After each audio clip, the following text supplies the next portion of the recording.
your favorite teams, your favorite players. Come listen to the experts in the Bay. I'm kind of a big deal. 101 WCSB. What's going on, everybody? It's your boy Lee hanging out with you at 101 WCSB. Hopefully everybody's having a good work week. It's been a little hectic in the sports world. A lot of stuff has been overshadowed by this Penn State debacle. I mean, it's amazing to think that 1 year ago, if you were to say that Jim Tressel and Joe Paterno would be gone before the end of next season as football coaches, I don't think there would have been many people who would have believed that statement. And I know everyone's heard a lot of talk and a lot of different opinions and a lot of different articles, but I just can't let it brush by that it's not good enough for you to just tell someone above you in the chain, a so-called chain. It's the well-being of children, which is the most important thing in this entire aspect, and it upsets me more so than any other program because any other program who's had problems at Ohio State. I can understand Tressel maybe protecting his players from that safety, but for you to protect a coach, a friend, someone you called a friend, and then the end result is still the same. Who gets hurt here is the children. And we're talking about the children who are affected by the actual acts here. And for the seniors who this Saturday have to go out for their senior day, who've had nothing to do with this. And they have to deal with all this drama and speculation and everything that's going on up there in Penn State. It's unbelievable, and it's frustrating to me that the NCAA can step in and punish a school and a player if they're given cream cheese for a bagel that's provided to them by the school. But if a school official is caught raping children, they can't actually do anything. They have to leave it up to the law. So isn't that institutional control? Or it's not institutional control. You're telling me that you're going to blame coaches at Miami, Ohio State for watching over one or a handful of five or six out of 70, 80 football players they have when they're outside the campus, when they're not around them every minute, when this is supposedly your best friend, a well-known, respected coach. It was known for 9 years. That shows institutional control? I don't think so. So that is all I'm going to vent on. I want to get real quick into my picks here before I talk about the huge game this weekend. And to be honest with you, this should be my favorite weekend of all. North Carolina basketball starting tomorrow on the Carrier, playing Michigan State. That kicks off college basketball season for me. I'll have separate podcasts for that, and of course the Miami Florida State. Last week I went 3-3, 500, half a point short on that upset pick with Washington and Oregon. So hopefully these picks, I'm going to go through them real quick because I want to talk in depth about Miami and Florida State. First game I got for you is Texas going to Missouri. Missouri is a 1.5 point dog at home. I know Missouri's lost a few close games to, I think, to tough teams, and I haven't been impressed with Texas once. They don't have a lot of quality wins. They're still a young team. I think Missouri wins this game, so I would take the 1.5 points with Mizzou. The next game I want to look at is Texas A&M traveling to Kansas State. Kansas State is a 4.5 point dog at home. They have a solid defense. Texas A&M's running back towards ACL for the second time in 2 years. He's going to be out.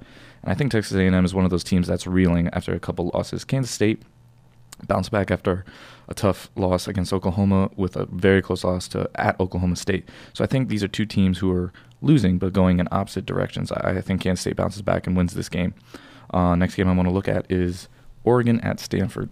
Andrew Luck, like I said last week, paying for all the frat boys' lap dances. I was thinking about just riding that train, but I'm sorry, guys. I'm across the country. I'm sorry, Luke. You're not getting the lap dance this week. I'm going with Oregon plus 3.5 at Stanford. I think they're too fast.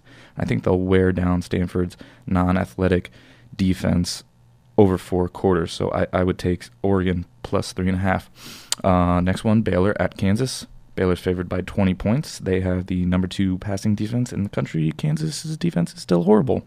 So I'm not going to say any more than that. Baylor, minus 20, take them. Next one, I'm going to look at good old Auburn traveling to Georgia. Auburn's getting 13 points here. I think this is going to be a close game.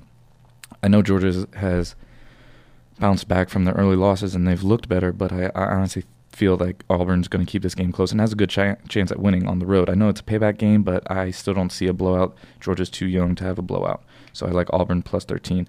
And my upset potential pick of the week is Ohio State at Purdue. Purdue is getting 7.5 points at home. Purdue plays good at home. I bet against them once at home, and that bit me in the ass. So now I am going to take Purdue plus the 7 points. I think Ohio State has had a few good games. Got a little lucky. Got a good defense. I think it's low scoring, and I think it's a field goal game. So, in review, I like Missouri at home plus 1.5. I like Kansas State at home plus 4.5. I like Oregon on the road plus 3.5. Baylor away minus 20. Auburn on the road plus 13. And Purdue at home plus 7.5. Now, it is time for the one and only game that matters this weekend. Come on. Y'all ready? They ready. We ready. Come on. We ready. Come on. That's right. Those boys from Miami are heading up to Tallahassee. Face those dirty Knowles. You know, this is the season right now for Miami, because unless something crazy happens, Virginia loses a few games, Georgia Tech beats Virginia Tech, and then they lose again, we're not going to the ACC Championship. We're probably going to ban ourselves from a bowl game, so this is the game for us this year. I mean, you look at this overall series, it's 31-24 for Miami. The last 10 years, it's 7-4 in favor of Miami. There was a bowl game. I know that Eagles 11, if anyone's doing their math, but but in 03, they played in the Orange Bowl, and Miami won. 6 national titles for Miami, 2 Florida State. Miami has the record for 14 straight years of a first-round draft pick, and they also have the record for 6 players drafted in the first round of the same draft, and they're still going on the consecutive touchdown streaks in the NFL with a player from Miami. So I mean, we're looking at that. I know let's not live in the past. Let's live in the present. I think I'm going to continue my love streak, my little man crush here on Ja'Cory Harris. Let's take a look. The last 6 games, quarterback rating, Ja'Cory Harris 174.9. Right behind him, Andrew Luck 174.3. Players since October 1st with 14 touchdowns and one or fewer interceptions, Ja'Cory Harris and Case Keenum. Last 4 games for Ja'Cory, 17 touchdowns, 1 interception. Overall, he's number 6 in the nation with a 166 passer rating. He has 4 total interceptions. You know who's less than that? How many people have more interceptions than Ja'Cory? Andrew Luck, Kellen Moore, Landry Jones, Matt Berkeley, and Taj Boyd. 3 of those guys are on the Heisman ballot right now to go to New York City. I'm just saying, I mean, E.J. Manuel's putting up some good numbers. He has 158 passer rating, which is 12th in the country. That's respectable, but he hasn't played in as many games as Ja'Cory. And I think the hate fest needs to be over, because he has put up. He's put up where the defense hasn't really put up, and that's the one thing that Florida State does have. They have the number 3 run defense in the country. That is the vocal point of what Miami needs to do when they are successful. They need to run the ball because it opens up the pass. Miami defended well against the option against Georgia Tech. So if they have E.J. Manuel run the option offense, I think that could be a benefit to Miami. Of course, I don't know if everyone heard, but Ray Armstrong decided to go out to dinner with someone who works for a possible... I don't even want to talk about it. He went to dinner with someone that he shouldn't have. He's already been suspended for 4 games. He's definitely suspended for Saturday's game, and he could be suspended for the rest of the season.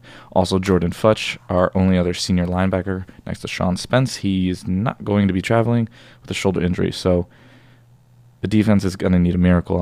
We need some Tim Tebow magic. If the Florida Gators would like to celebrate their 2nd national title at halftime of this game, that'd be great to have the holy man in the building yet again.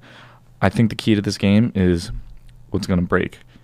Miami being able to run the ball or Florida State's defense being able to stop the run. I think that's what it all comes down to, but I think they're going to do it. I think they're going to go up to Tallahassee and they're going to pull this one out. They're getting disrespected by the bookies. They're 9-point underdogs. That's a lot of points for a rivalry game, especially besides last year. For the few years, previous to that, it's been a close game. So that was going to do it for this week's podcast. I hope everybody enjoyed it. I know there was a lot of a little downer with the Penn State news, but hopefully everybody can focus on some good college football games this weekend with Stanford and Oregon, Miami, Florida State. I think they're going to do it. I think Sean Spence is going to rally the troops on defense. Jay Harris is going to get it done, smash and dash on offense. I don't think the Noles know what they got coming. I think they're a little overconfident, as their fans are, as they always are. But, I mean, Miami's going to be Miami. So I'd like to thank everybody for joining in. Check me out on Twitter. Twitter handle is UNC Tar Heel 17. Hit me up on Facebook. Hit me up on YouTube. I'm going to try to get some people to start calling in so we can get some feedback on the live shows. And I'm going to leave you with one quote like I always do each week. It always has been. It always will be about the U. Thank you, everybody, for joining in. I'll see you next week.